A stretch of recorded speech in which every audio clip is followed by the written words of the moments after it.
Ciao Alfredo, come stai intanto fisicamente dopo i tanti infortuni di questa stagione? Bene, bene, bene. Con che spirito si affronta questo campionato di Serie B? No, penso che quest'anno ci vuole uno stimolo di appartenenza e cercare di partire più forti di prima. Hai parlato con il mister Alfred, ti ha parlato un po' anche delle aspettative per questa stagione per tornare subito in Serie A?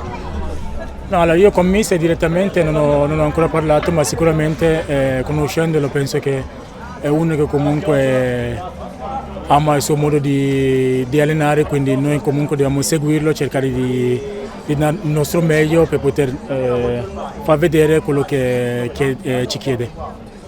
Alfredo, ben ritrovato. Quanto è importante il calore del pubblico che si è fatto sentire anche oggi, dei tifosi, per ricominciare al meglio la prossima stagione sportiva? Penso che questo pubblico comunque è fantastico, si è visto anche lo scorso anno nonostante alcuni risultati negativi, ma penso che oggi per l'ennesima volta hanno dimostrato di essere al nostro fianco e noi comunque dobbiamo ricambiare tutto con le prestazioni che faremo in campo. Stroppa è uno specialista in promozioni, ecco, come si è visto questo specialista durante il ritiro? Cosa vi ha spiegato in particolare?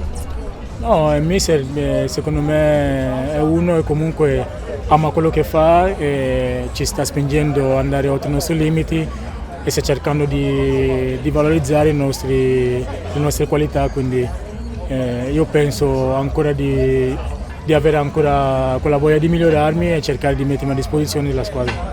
Secondo te che tipo di campionato sarà la Serie B? Come categoria, come livello di campionato, quali saranno gli elementi decisivi? No, penso che la Serie B comunque resta un campionato molto difficile, lo sanno tutti.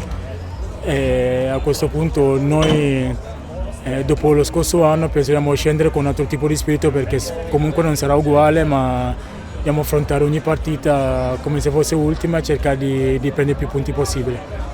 Ti è rimasta un po' di voglia di riscatto, Alfredo, se posso chiedertelo, visto che ci ha sempre detto di Francesco che eri molto importante, però magari non hai giocato quanto avresti voluto, no, l'anno scorso?